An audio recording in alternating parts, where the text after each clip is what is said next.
Diaspora Yahudi, Eksodus dari bangsa-bangsa adalah mujizat. Really an exciting time for me to see you all here from all these various parts in the world. Well, you've come to Israel and to Jerusalem, and you somehow could feel a little bit what it means, the word aliyah. Leaving your place where you are, wherever that is in the world, and then pack your bags and go to Israel and to Jerusalem. That's what the Jewish people are doing already for scores of years, over 100 years now, packing their bags to return to the promised land because the time has come.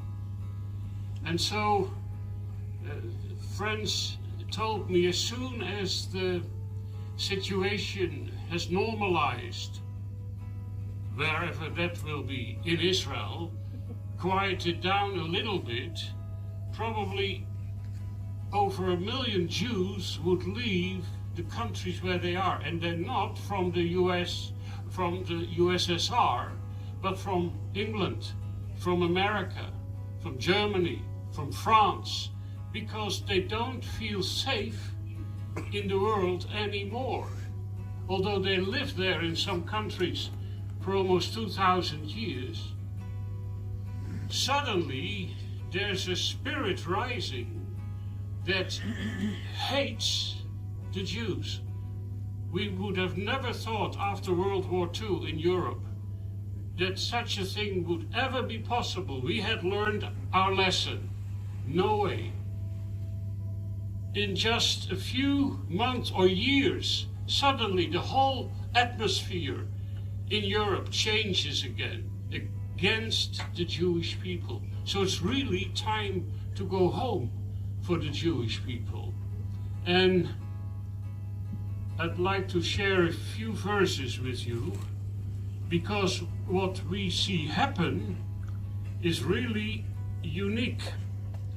The prophet Jeremiah, who lived, let's say, 2,500 years ago, how could he know what one day would happen?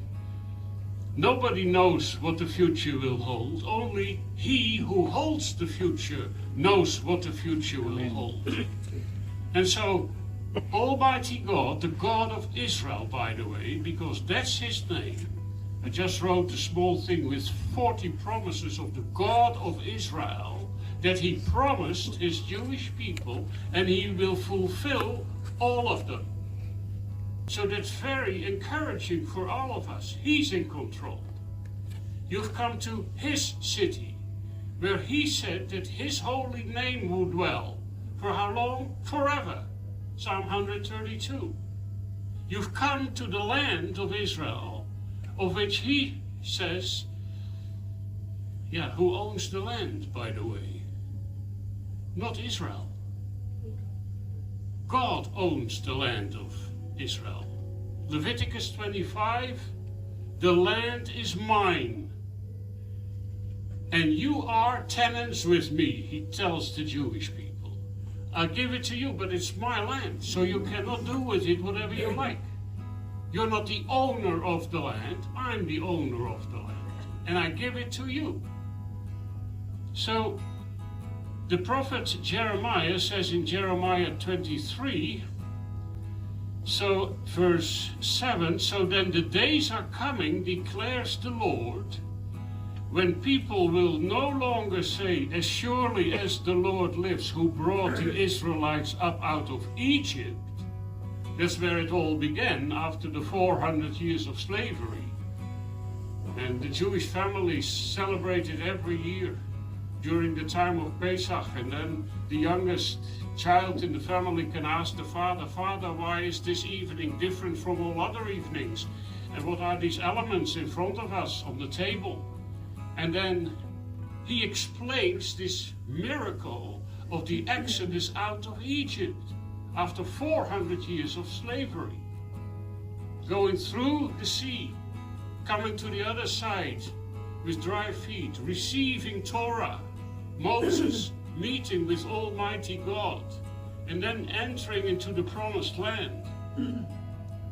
But Jeremiah says the time will come, then people will no longer say, as surely as the Lord lives, who brought the Israelites up out of Egypt, but they will say, as surely as the Lord lives, who brought the descendants of Israel up out of the land of the north, and out of all the countries where he had banished them.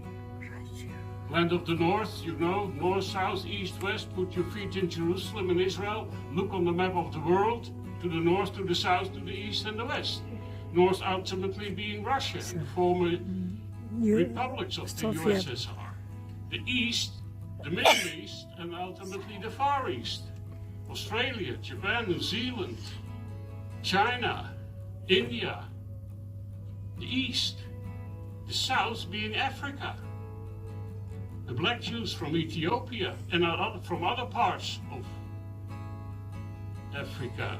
The west being Europe, and ultimately the Americas, North and South America.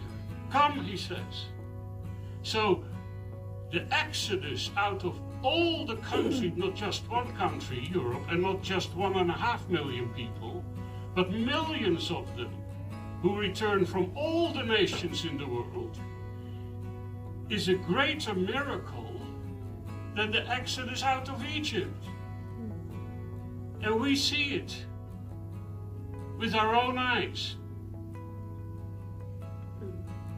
Out of all the countries where he had banished them, they will live in their own land.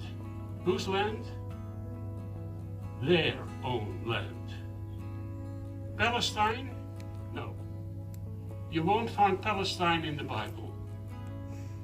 It was the emperor, Roman emperor, Hadrian, who hated the Jews so much that he decided to name his province over there no longer Israel, but Palestine, deliberately naming it after the arch enemies of the Jewish people, being the Philistines. But God says, I will bring them out of all the countries in the world, and they will live in their own land. Why? And what's next on the agenda?